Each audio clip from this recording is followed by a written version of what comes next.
Hey everybody, Corey and Victoria here. We are the Professors Du Bois, and we are still talking thermochemistry, and in this lecture we're going to talk about a special thing called Hess's Law. Oh, you're going to love it. So we've been talking about enthalpy, and I want to mention that enthalpy is something called a state function, and a state function does not depend on the path taken. So I like to think about a mountain and think about how if someone is, maybe it's me, down here at the bottom of the mountain, and there goes my legs, and the difference between me being down at the bottom of the mountain and me being at the top, there's an altitude change, right? So if I go straight up this mountain, I have a certain altitude change. Well, what if I don't want to go straight up? I want to take the scenic route, and I want to look over here and look out at this lookout, and then come over here and look out at this lookout, and take my sweet time. Oh, it looks like a Christmas tree. The altitude change from where I started to where I ended is the same as if I went straight up the mountain. So this altitude then is a state function. Well, enthalpy is too, and we're going to show you why that's important next. So distance is not a state function, because Right. clearly the distance taking the scenic route was much, much longer, not a state function, but the altitude gained is a state function. Yep. So when we put this in terms of chemical reactions, we've got some reactants up at the top. We've got the carbon and the oxygen and the water. Now, there's multiple ways we could get to our product, which is down at the bottom, H2CO2. We could go directly there, and that would have an enthalpy change of negative 139.7 kilojoules. That's exothermic. If we took another route, where first we formed CO gas and H2O liquid, and then went to the H2CO2 in the gas state, and then to the liquid state, there would be an enthalpy change associated with each of those. If we summed those enthalpy changes, we'd get the same value, negative 139.7 kilojoules. Does not depend on the path. So we can use that state function as a way to get the delta H of a reaction of interest without actually doing that exact experiment. So for example, if we want to determine the enthalpy of reaction for the following, and perhaps maybe we don't, maybe it's dangerous or it's very difficult to do that specific reaction, but we can take the reactants and form a different product, and then take that different product and then react it to form the products that we're looking for. We can do it in 2 steps. So I'm just going to demonstrate how we can add these 2 reactions, and then we can also add the delta H's. So we're looking for the red box, and if we simply add these 2 reactions, I take all of my reactants from both and combine them, and I take all of my products from both and combine them, and I cancel on a mole basis anything that's on both the reactant side and the product side. So this was my intermediate. This was my intermediate step, and they cancel. And the reason that they both disappear here is because there's 1 mole on each side. If there was 1 mole on one and 2 moles on the other, I could only cancel 1.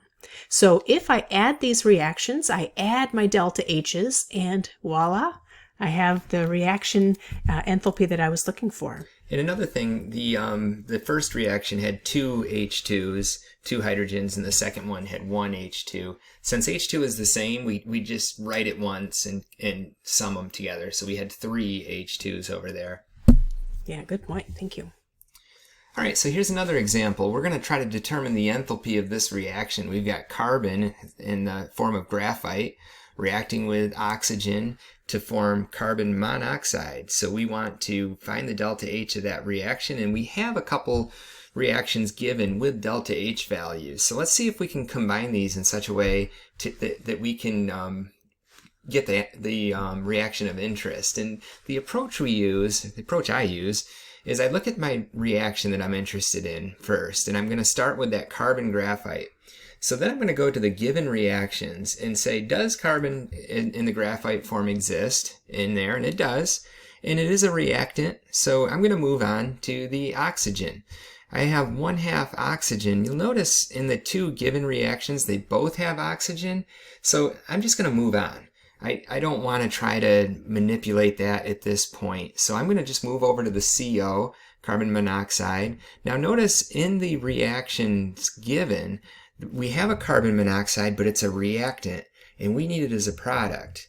Well, remember, we can flip a reaction, and then the delta H changes. So that's what we're going to do. We're going to flip that reaction, make CO2 the reactant, going to CO and 1/2 O2. And so our delta H is the same value, just the different sign. And then what we're going to do is just put a line through that one. We're done with that one. We flipped it. It's done. It's not part of the equation. Now, something that's really, really useful is to align the two equations, meaning have the arrow right over the arrow. This way it's easier to see the reactants and products. So if I combine these two reactions, I've got, do you want to write it out down in the bottom? I think it might be in the next one. It is. We have the carbon graphite plus 1/2 O2. Okay, so remember, we can cancel on a mole basis. So I had a 1/2 mole as a product in that bottom reaction, and I had 1 mole. So the half cancels, I'm left with 1/2 O2.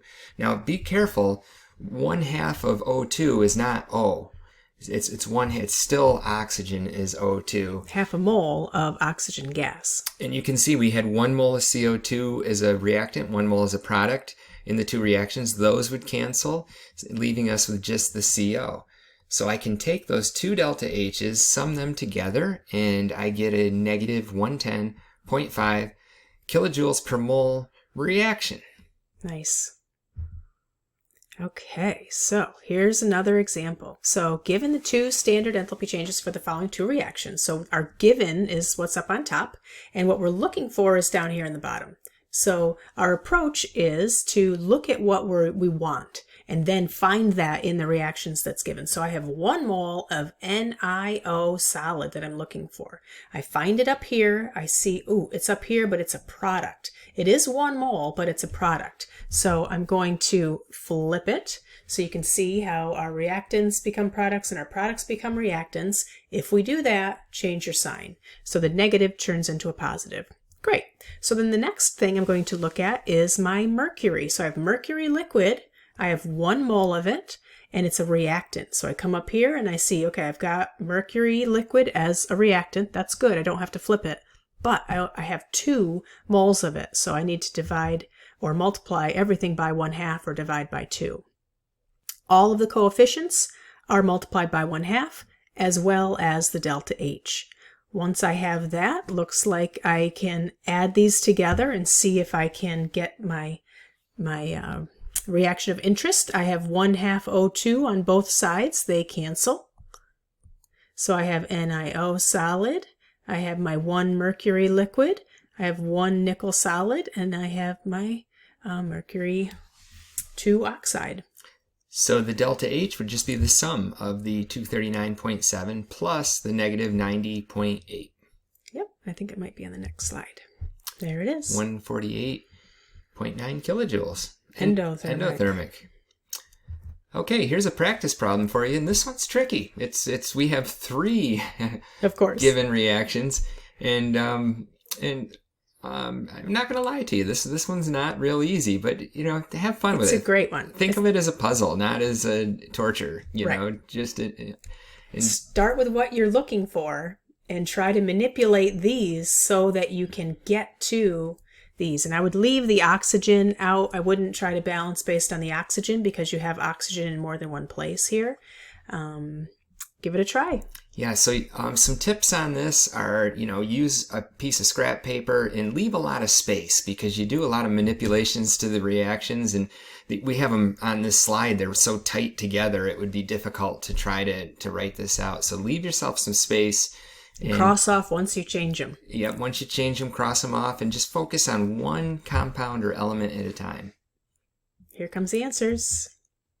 All right, so our final answer here, and the way that you get that is this first reaction needed to be multiplied by 2. The second reaction needed to be flipped and multiplied by 2. And this third reaction needed to be multiplied by 3. And then once you do all those manipulations, even if you didn't get that right answer, do those manipulations and add them all together and prove to yourself that what we get is indeed that reaction. Hess's Law. You got it. Now you know. Thanks for watching. Take care. More thermo on the way. Not done yet. Bye. Bye-bye.